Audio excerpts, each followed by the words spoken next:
की सकाळची वेळ आहे, मी झोपेतून उठली आहे आणि मी जशी दिसते माझ्या लूकला इग्नोर करा.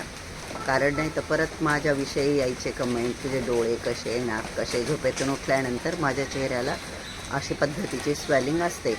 तुम्हाला वाटेल मी अशी का बोलते, तर एक ताईंनी असा कमेंट केलेला आहे माझ्या व्हिडिओला. मी जो लास्ट व्हिडिओ टाकला होता, आपण आपली काळजी घेतली पाहिजे, प्रत्येकाला आवडतं आपण सुंदर दिसावं, सुंदर दिसण्यासाठी काय काय केलं पाहिजे या विषयावर होता.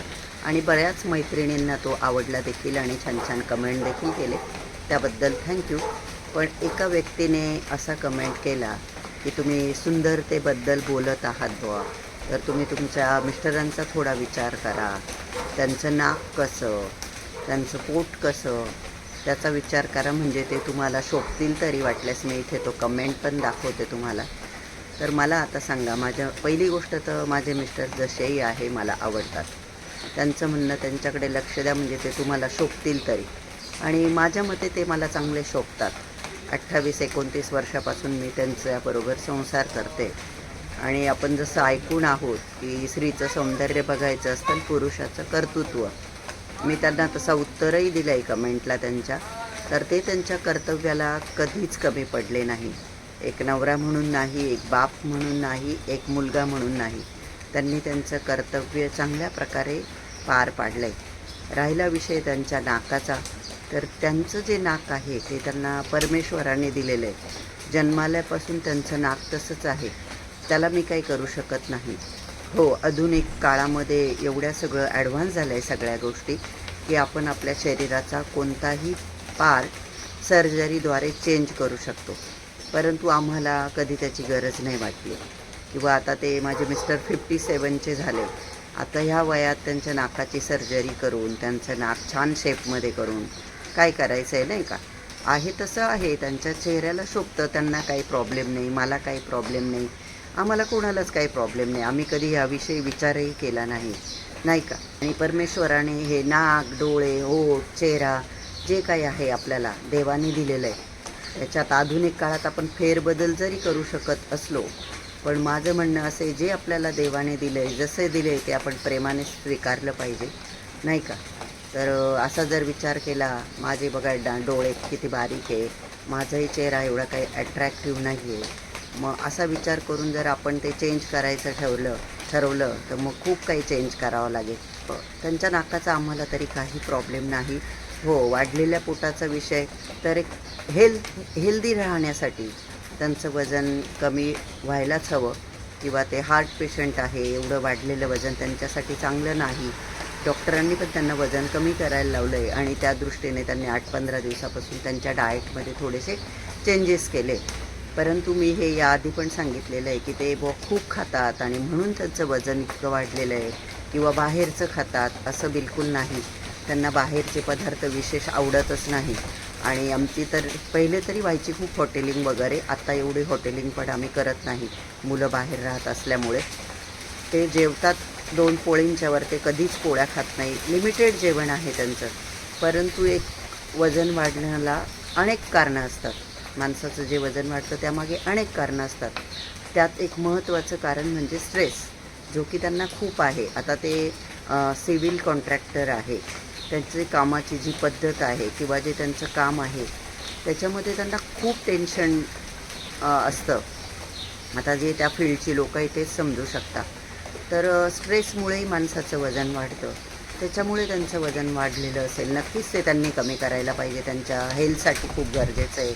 डाएट करून, व्यायाम करून, व्यवस्थित झोप घेऊन, सगळ्या गोष्टी फॉलो करून त्यांनी कमी करायला पाहिजे.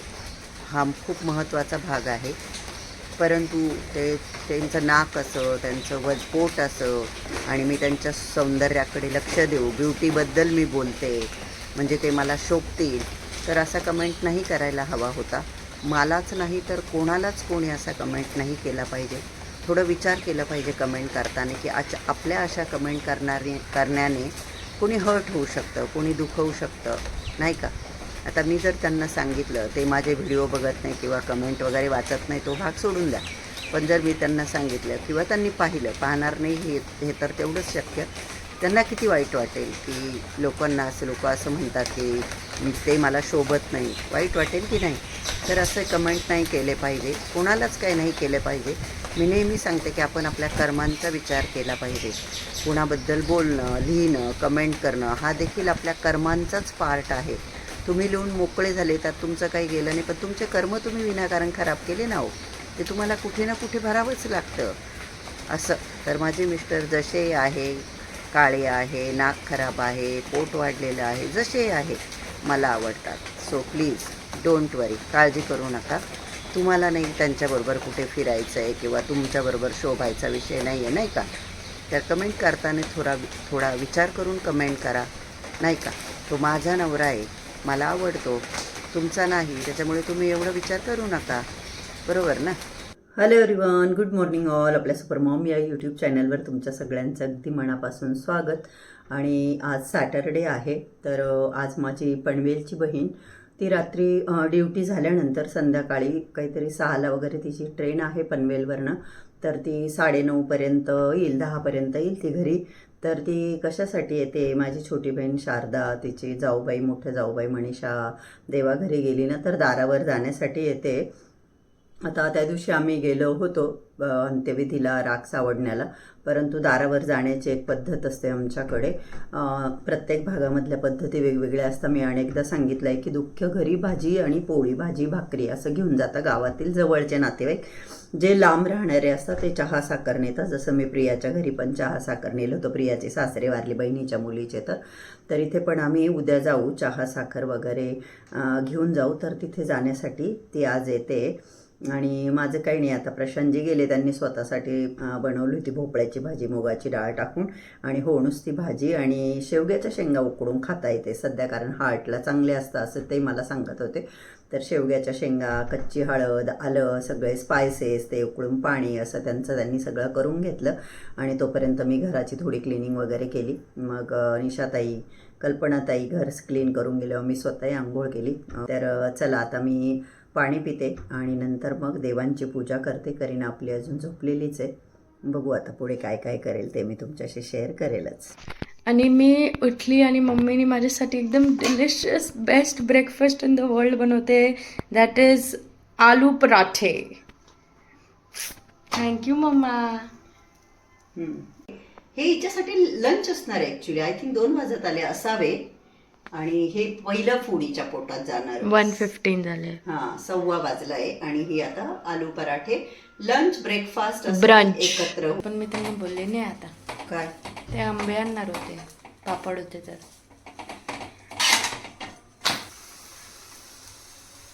आणि माझ्याच नाही तर मी असं म्हणेन की सगळ्याच मुलांना हेल्दी जर काही द्यायचं असेल तर पराठे हे ऑप्शन खूप छान असतात. आपण पालक, मेथी, मिक्स व्हेज, असे पनीर, असे पराठे बनवून मुलांना देऊ शकतो. त्यानिमित्त ते पोळीही खाता आणि हेल्दी ऑप्शन असतात. पराठे खाऊन झाल्यानंतर करीनाने फ्रीज क्लीन करायला घेतलं. ज्या गोष्टींसाठी खाली बसावं लागतं, वाकावं लागतं, अशा गोष्टी ती आली की आठवणीने करत असते. गुनगुन, हेलो मिस्टी. हमारा बेबी सो रहा था एंड ये गर्ल्स आ गई और इन्होंने उसको गोद में उठा लिया. आई मीन हमारा शेरू. हाय शेरू. हॅलो बेटा, तुझ्या मैत्रिणी आल्या. किती झोपणार आहे तू बाळा? आणि हे बघा, इथे माझी बहीण आली आणि माझं चालू होतं थोडं आवरावर, तर ती लगेच हातपाय धुवून किचनमध्ये आली. तव्यावरती बीटरूट कटलेट होते, ते ती उलटे पालटे करायला लागली. आणि बहिणी ह्या अशाच असतात नाही का, बहिणी असेल, आई असेल, आल्या तर वास्तविक ती दिवसभर ड्युटी करून थकून भागून आली होती. आरामशीर आल्या बसू शकत होती, परंतु नाही, ती आल्या लगेच तिने चेंज केलं, हातपाय धुतले आणि इथे किचनमध्ये येऊन जे कटलेट मी बनवले ते ती शेकत होती. का चुना, कुठे जायचं? कुठे जायचं? काय खाली? फक्त माझ्याकडे यांच्याकडे शर्ट घातल्यावर त्याला कळतं आता यांनी शर्ट घातला होता बाहेर. काय बाळा, कुठे जायचं?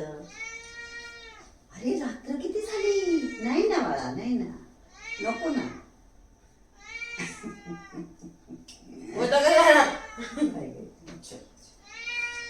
थोड्या वेळाने थोडं मावशी जेवण करते ना बाळा. हा मावशी जेवण करते ना. मावशीचं जेवण होते. माझा आंघोळ केल्यावरचा टॉवेल आहे. मी त्याला आपण लहान जन्माला आलेलं बाळ कसं झाल्यावर त्याला पॅक करतो तसे मी त्याचा चेहरा पॅक करते. फक्त चेहऱ्यावर ठेवायचा. ते लगेच एकदम लहान बाळासारखं तांगड्या बिंगड्यात लगेच झोपायला तयार असतं ते माझ्याकडे लहान बाळासारखं. त्याला पण कळून गेले आता हे आपल्याला अशी झोप होती. नीट नाही झाला आता. असं धरायचं आणि त्याला थापडायचं.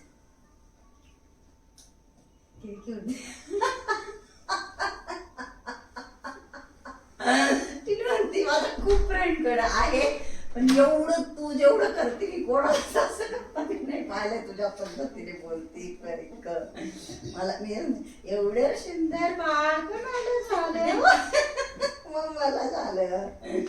एवढं सुंदर बाळ कोणाला झालं. ती त्याला सोलूला करून गाऊन झोपवते आणि ते झोपतात.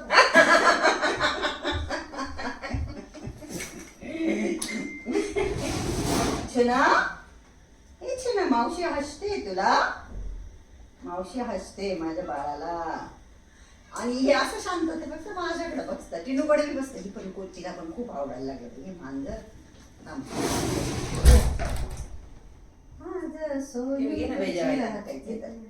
माझं सोनूल सोनूल माझं छकुल छकुल. भाजवली मी असते काय ग अगं ती हरकत तुम्ही बंद नाही की ना. अरे भाजवली रे. अरे हे तर काहीच नाही बापरे बाप. किती क्यूट आहे ते. बापरे माझं बाळ आहे ग. छान बाळ झालंय मला. लोकांची बाय कसं करतात डोळे दाखायचे. त्याला मी काय काय म्हणतात ते डोळे दाखायला लागतात. चिडू काय काय करायचे बाळा. मग ती वेळ कोणती असं नेटकच उठेल का असे ना हा दुपारी हिला मी दिला मी खेळली म्हणलं घे. आणि म्हणलं काय अरे जस्ट 5 मिनिटं आधी उठला असेल आणि लगेच तोंड झाकून घेतला आणि हिच्याकडे झोपून. आणि मी घेतलं पांघरून मध्ये जायचा प्रयत्न. तोंड दिला पोवा माझा. हा का आता खरं झोपतोय बुवा मी असं. ते बघ एक मिनिट. हे फिलिंग आहे ना शब्दात नाही सांगू शकत मी याला. ओय माझी सोना आहे ग तू. तू माझी सोना आहे. म्हणता प्रत्येकच पाहते देत मी तेच. तो म्हणतो मम्मी ही मावशी शेरूला वस्तू म्हटली. वस्तू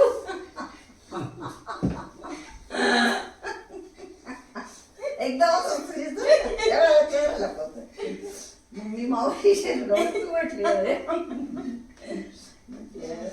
व्हॉइस मेसेज करा त्याला. मी ओके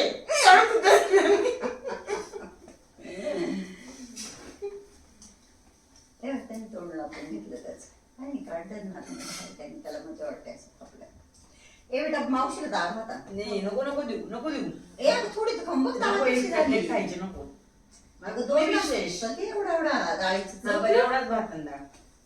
त्याला आवड त्याला पोरे काय नाही मला झोप झोप झोप म्हणजे छान थोडंसं डाळ एवढाच भात. आगीला सॉस लागतो ना त्याच्यामध्ये द्यायचं. नाही पाहिजे आज वाचला आईला मशीन पावभाजी दिली सांगितलं. हो का. त्याच किती पाठी होती. मग ती रात्रीच मॅसेज होता सकाळी परत मला कॉल केला. मेसेज ए बस बस बस गेलं. नाही दूध घेते हा नको दुधाची द्या. म्हणजे मेसेज म्हटलं लागला रिप्लाय नाही दिला. म्हटलं मग कॉलेज का नव्हते ना संध्याकाळी. मावशी बीटरूट कटलेट कसे मावशी.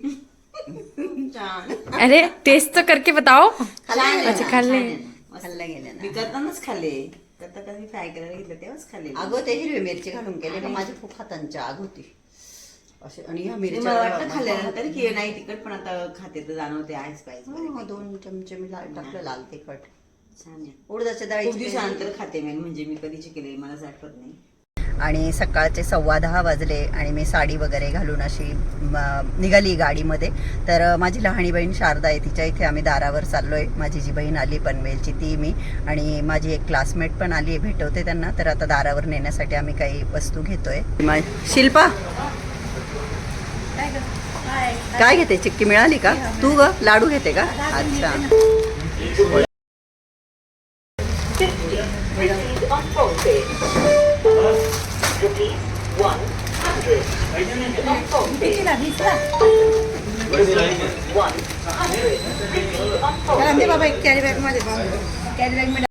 आईकडे ना आले का ते आता तिला प्रायव्हेट मध्ये तिने ऑपरेशन केलं, मग त्यांना ते हे ना.